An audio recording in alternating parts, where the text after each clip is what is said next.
Every year, millions of people find themselves in relationships that follow a pattern they cannot explain. They know they should leave. They've been told to leave.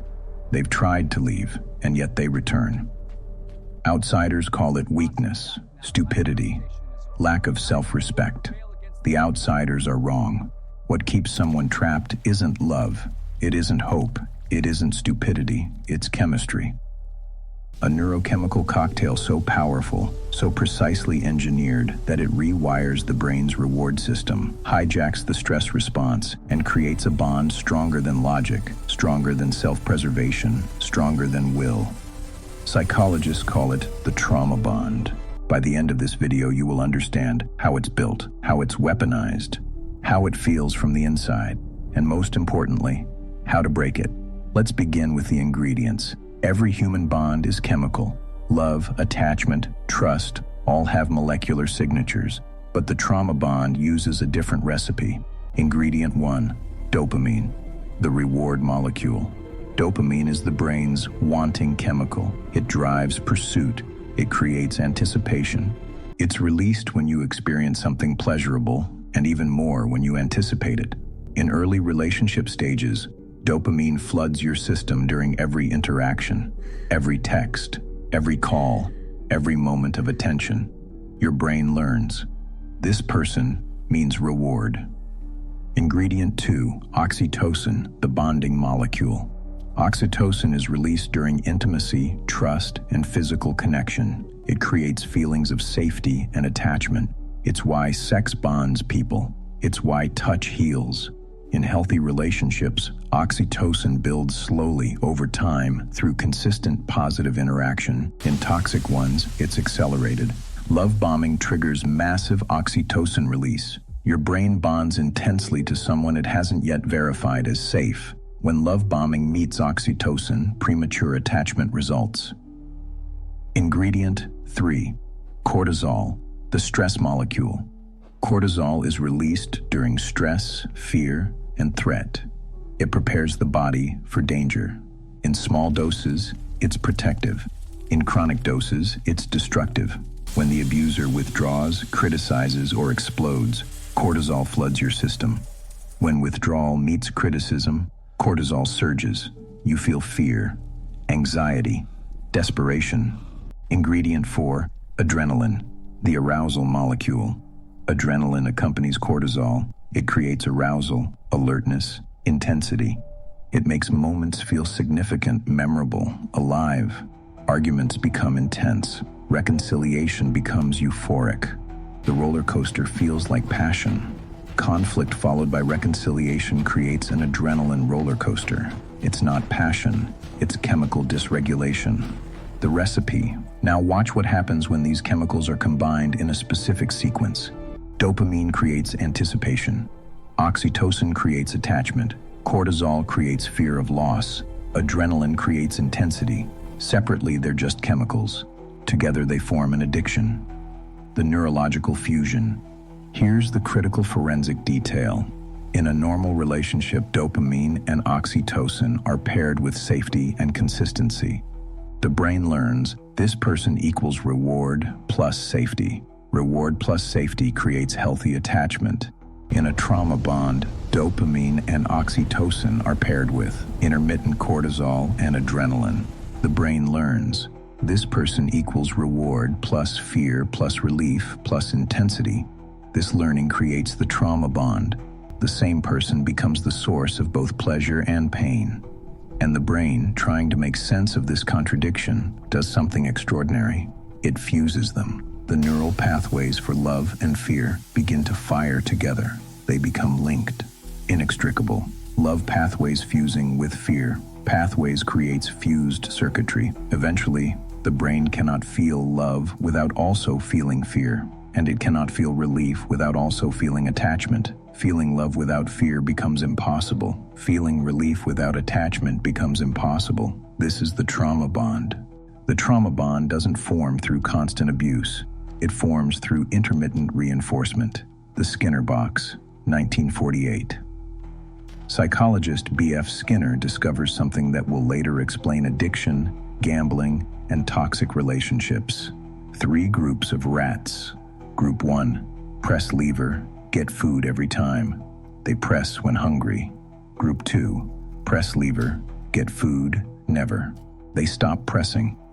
Group 3, press lever, get food sometimes, randomly, unpredictably. Group 3 doesn't just press when hungry, they press until they die. Variable ratio reinforcement is the most addictive pattern ever discovered, not because it's rewarding, because it's unpredictable. Unpredictable reward creates compulsive behavior. The application to relationships. Now map this onto human attachment. Some days they're loving, present, the person you fell for. Some days they're cold, distant, cruel. Some days they're silent, gone. There's no pattern, no way to predict, no way to earn the good days through good behavior. The victim's brain does exactly what Skinner's rats did. It tries harder. The dopamine loop. Neuroscience reveals an additional layer. Dopamine spikes more during anticipation of reward than during reward itself. The uncertainty keeps the system hyperactivated. You're not addicted to the good days. You're addicted to hoping for them. The relief paradox.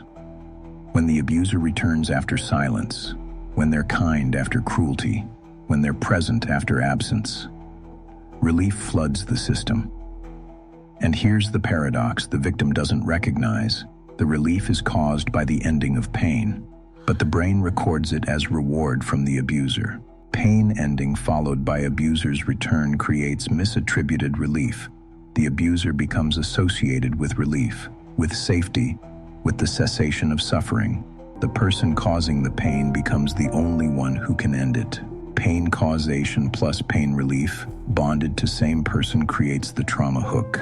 This is why just leave doesn't work. The victim isn't choosing the abuse, they're chasing the relief.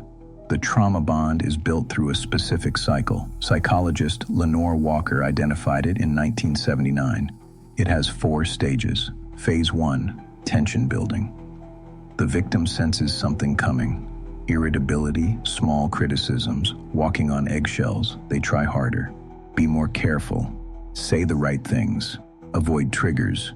Hypervigilance plus careful behavior creates tension. It never works, because the tension isn't caused by the victim's behavior, it's manufactured. Phase 2, the incident. The abuser releases the tension, an explosion, an attack, a cruelty. The victim is devastated, confused, wounded. Tension release plus cruelty creates the incident. This is the stage outsiders see. This is what they point to when they say, just leave. They don't see what comes next. Phase 3, the reconciliation. This is the phase that traps. The abuser apologizes, explains, blames stress, work, childhood, anything. They're loving again, attentive. The person the victim fell for. The victim feels relief, hope, love. Oxytocin floods, dopamine spikes. The bond strengthens. Phase 4, the calm. For a short time, things are good. The victim believes it's over, believes they've been understood, believes the future is possible. But beneath the calm, the seeds of the next cycle are being planted. Gaslighting, doubt, small manipulations. The victim doesn't see them. Over time, the cycle accelerates. The calm shortens. The tension builds faster. The incidents intensify. The reconciliation becomes more desperate. The victim spends more time in fear and less in peace. But here's the forensic detail that matters most. The reconciliation phase never disappears entirely. Because if it did, the victim would leave. The abuser must continue to provide intermittent reward to maintain the bond. When reconciliation persists, despite escalation, continued captivity is ensured. Each cycle strengthens the bond, not despite the pain, because of the pain followed by relief. The trauma bond isn't just chemical, it's concognitive. The victim holds 2 irreconcilable truths. Truth 1, this person loves me. They showed me. They were everything. Truth 2, this person hurts me. I'm disappearing. Something is wrong. The human mind cannot hold both. Something must break. The brain tries to resolve the contradiction. If both truths can't be true, one must be false. Which one is easier to discard? Truth 1 requires admitting you were fooled, that the love wasn't real, that the future was a lie, that you gave yourself to someone who didn't exist. Truth 2 requires admitting you're being abused, that you're a victim, that you need to leave everything and start over. When both truths conflict, the mind chooses the less painful one. Most people discard truth 2. Denial isn't passive, it's active. The victim creates explanations that allow both truths to coexist. They're stressed. It's their childhood. I pushed them. If I just try harder. Each explanation is a bridge between the two truths, a way to hold both without breaking. The abuser doesn't need to maintain the deception. The victim does it for them. The gaslighting internalization. Gaslighting accelerates this process. You're too sensitive. That never happened. You're crazy. At first, the victim rejects these statements, but repetition wears down resistance. Eventually, the victim starts saying them to themselves. When external accusations become internal self-talk, gaslighting completes its work. The abuser's voice becomes the victim's inner critic. Abuse recovery coach Jason Bryan explains what's happening. An abusive relationship destroys identity. The abuser invalidates and criticizes any part of the victim that threatens control. They're afraid of authentic people, can't control them, so they make the victim behave in ways that don't threaten them. The victim no longer knows who they are. When you don't know who you are, you'll accept anyone's definition. Hope is beautiful. Hope is human. Hope keeps us going through difficulty, but hope can also be weaponized. Remember stage 1, the future promises. They painted a life together, specific, detailed, believable. That future became the anchor for everything. Every sacrifice made sense because of that future. Every pain was temporary because of that future. Every hope was invested in that future. The future was the bank, and you kept making deposits. Just as affection is intermittent, hope is intermittent. During reconciliation, hope spikes. This time it's different.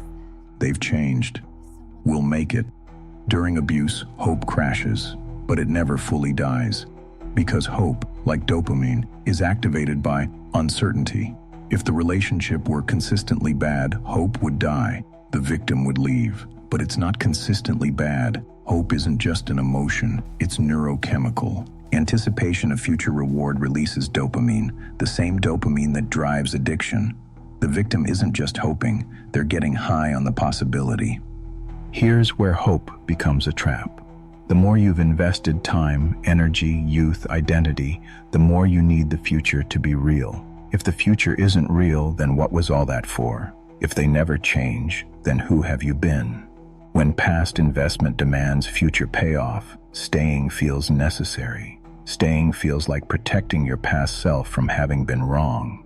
Letting go of hope feels like falling into nothing, so they hold on, even as their hands bleed, even as the cliff crumbles, even as they know, somewhere deep, that nothing is waiting.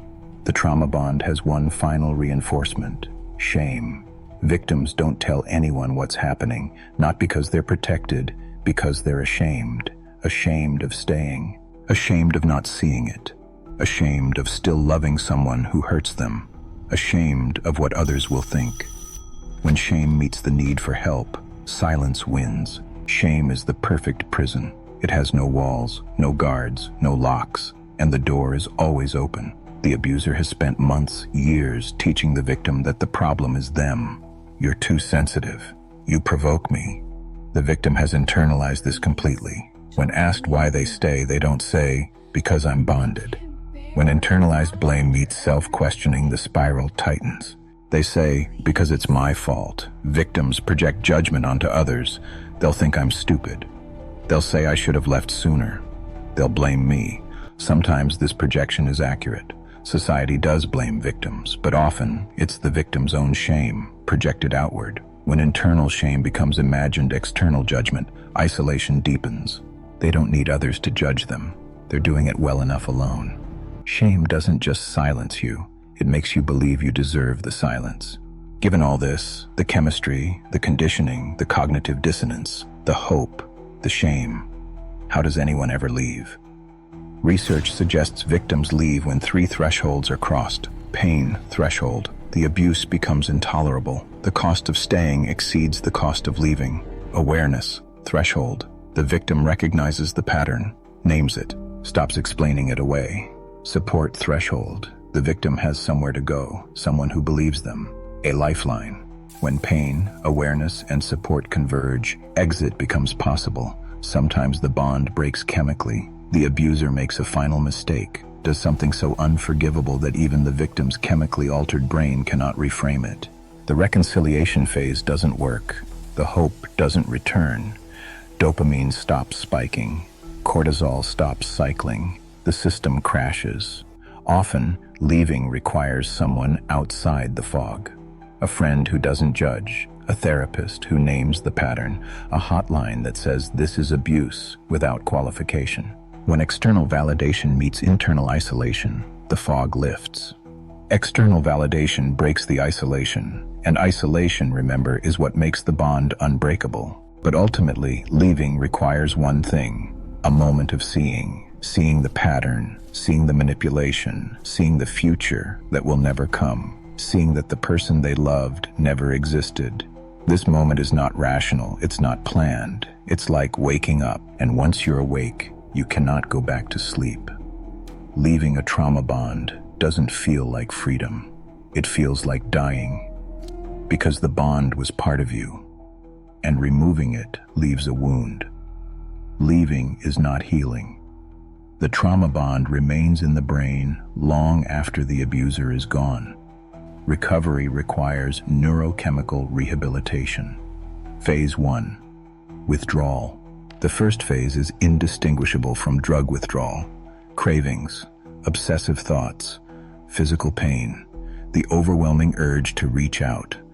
This is not weakness. This is your brain screaming for the chemical regulation it lost. The average trauma bond requires 30 days of no contact for the most acute withdrawal to pass. 30 days. No texts, no calls, no social media, no just checking. The first 2 weeks are hell. The third is possible. The fourth is freedom. Phase 2. Grief. Once the chemicals stabilize, the grief arrives. You must mourn the future that was promised, the person you thought they were, the version of yourself that existed in that future. When the future self must be released, grief becomes necessary. This grief is real, it's necessary, and it cannot be skipped. Phase 3. Identity reconstruction. Abuse erases identity. Recovery rebuilds it. Who were you before them? What did you love? What did you believe? What did you want? These questions may have no answers anymore. You may need to discover them for the first time. When the old self is gone, discovery becomes the work. That's okay. Discovery is the work. Phase 4. Trust recalibration. Survivors often swing between extremes: complete distrust, no one is safe, or premature trust. This new person is different, I can feel it. Neither is accurate. Both are trauma responses. When trauma responses swing between extremes, recalibration is required.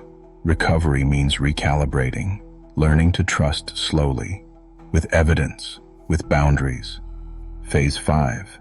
Integration. The final phase is integration. The trauma becomes part of your story, but not your identity. You see what happened clearly. You understand the mechanisms. You recognize the patterns. And you know with certainty that you will never be trapped again. When understanding transforms pain into wisdom, integration completes, not because you're stronger, because you're wiser. The goal is not to never be hurt again. The goal is to know, deep in your nervous system, that you can survive hurt, that you can leave, that you can rebuild, that you are worth rebuilding. Here's what the abuser counted on: that you wouldn't understand the chemistry, that you'd blame yourself, that shame would silence you, that hope would keep you returning, that the bond would feel like love. Here's what they didn't count on: you, right now, seeing the complete picture. The trauma bond is real. It's powerful. It's designed to feel unbreakable. But it was built by someone who exploited your humanity, your capacity to love, your capacity to hope, your capacity to bond. Those capacities are not weaknesses, they were weaponized. And now that you see the weapon, you can disarm it. You are not crazy. You are not to blame. You are not alone. The pattern existed before you. It will exist after. But you don't have to live inside it anymore. Share this with someone who needs to see. Because the more of us who see the bond for what it is, the less power it has. They built a prison in your nervous system. Now you have the keys. Subscribe for more.